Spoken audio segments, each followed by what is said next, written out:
Some of the most miserable people in America are people who got exactly what they wanted: the promotion, the apartment, the degree, the salary, the dream city, the life they once prayed for, and somehow they still feel empty.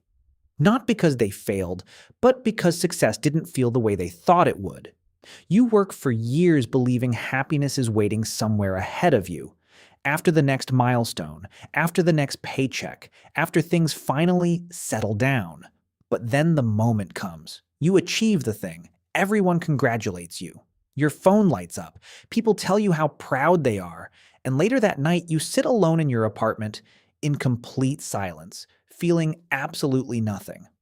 Or worse, feeling the terrifying pressure to immediately chase the next thing. Okay, what now? Harvard lecturer Tal Ben-Shahar calls this the arrival fallacy, the illusion that reaching a destination will finally create lasting fulfillment. But your brain has a cruel design flaw. It releases dopamine mostly during pursuit, not possession, which means modern achievement culture traps people inside a permanent cycle of emotional chasing. And the scariest part? Society rewards you for destroying yourself this way. Some people are not addicted to achievement. They are addicted to the hope that achievement will finally make them feel worthy. In his book, The Burnout Society, philosopher Byung-Chul Han argues something disturbing. Modern people no longer live under external oppression. We pressure ourselves now, constantly, voluntarily, and because we call it ambition, we don't even realize it's hurting us. Nobody forces you to answer emails at midnight.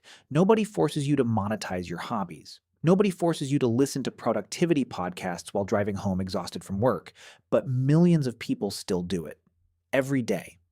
Because somewhere along the way, being busy stopped being a schedule and became proof that your life matters. In modern America, rest almost feels suspicious. When someone asks, "How have you been?"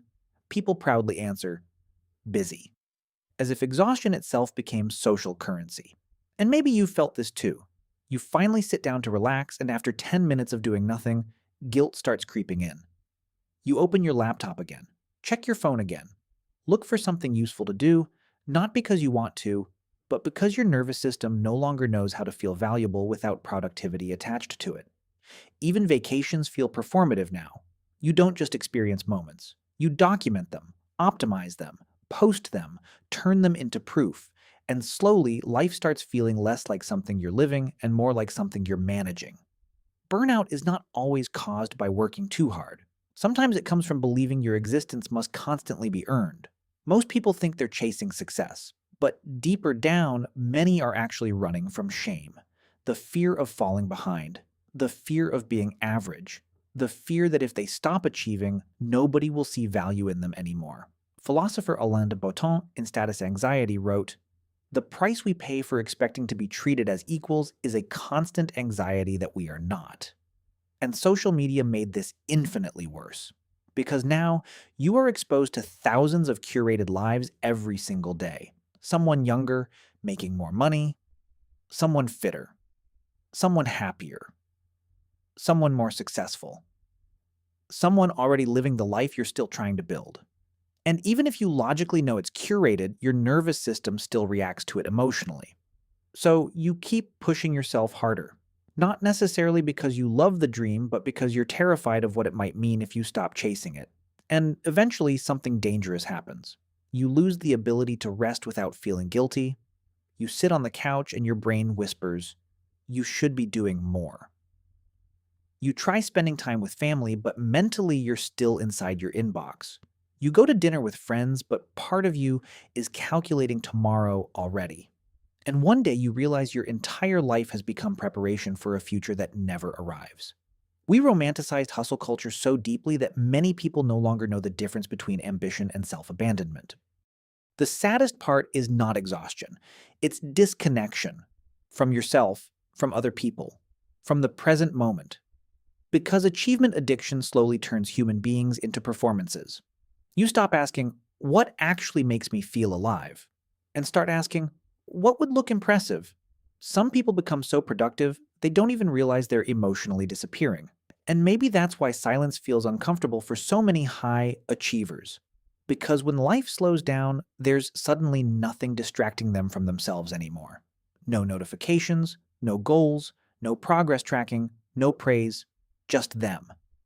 And beneath all the achievement, many people discover something painful. They don't actually know how to feel okay without external validation. That's why even after huge accomplishments, the satisfaction fades so quickly.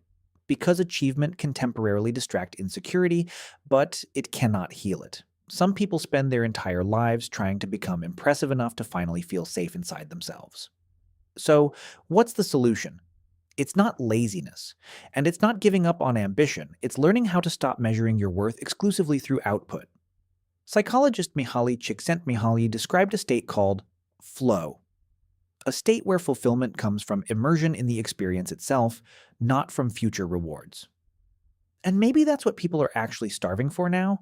Not more optimization, not another achievement, not another self-improvement strategy, but permission to exist without constantly upgrading themselves. Maybe real success is quieter than we imagined. Having energy left at the end of the day, being emotionally present with people you love, enjoying a morning without guilt, sitting alone without anxiety, laughing without checking your phone, sleeping without feeling behind. Maybe success is not how impressive your life looks online. Maybe it's how peaceful your mind feels when nobody is watching.